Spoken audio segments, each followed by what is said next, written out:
प्रश्न दिया गया है कि एक व्यापारी अपनी वस्तुओं पर क्रय मूल्य से 40% अधिक अंकित करता है और उन्हें 15% छूट पर बेचता है, उसका लाभ प्रतिशत क्या होगा? आइए देखते हैं इस प्रकार के प्रश्नों को हमें कैसे हल करना है।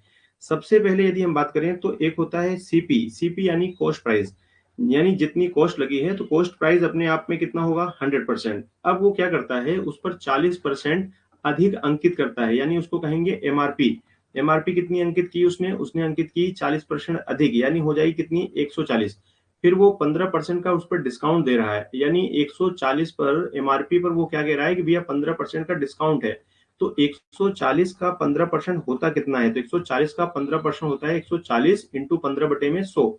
एक जीरो से एक जीरो हम काट देंगे और 5 से काटेंगे तो 5 दूनी 10, 5 से काटेंगे तो 5 तिया 15, 2 से काटेंगे तो कितना हो जाएगा 7 बार, और 7 तिया कितना हो जाएगा 21, यानी वो 21 का डिस्काउंट दे रहा है। परसेंट में 15%, लेकिन अगर देखा जाए रुपए में कितना डिस्काउंट मिल रहा है तो 21 का। अब अगर देखा जाए 100 में से 140 में से यदि 21 माइनस करेंगे हम तो कितना हो जाएगा? ये हो जाएगा 119। तो रियल में कोई चीज थी 100 रुपए की, अगर ऐसा करने से आज कितना हो गया 119। तो कहने का मतलब यहाँ कितना अंतर आ गया, यहाँ पर 19 का बढ़ गया, 19 रेट जो बढ़ गया, तो 19% का उसको क्या हो गया फायदा हो गया। तो 19% का उसको फायदा यानी प्रॉफिट कहलाएगा। उसको कितने परसेंट का प्रॉफिट या लाभ हुआ?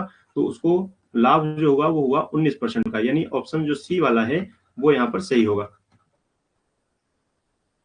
एक बार यदि समझ में नहीं आया हो तो एक बार इसे फिर से समझ लीजिए आप कि एक व्यापारी जो है अपनी वस्तुओं पर क्रय मूल्य से 40% अधिक अंकित करता है।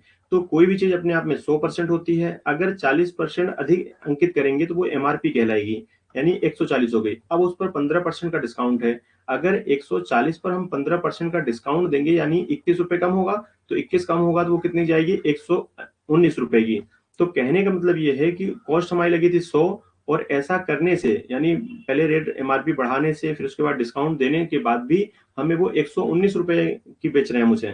तो यानी 100 की चीज हम कितने में बेच रहे हैं 119 रुपए का, यानी फायदा कितने हो गया 19 का फायदा हो गया। तो 19% का प्रॉफिट या लाभ होगा, इसलिए ऑप्शन जो सी वाला है वो सही होगा।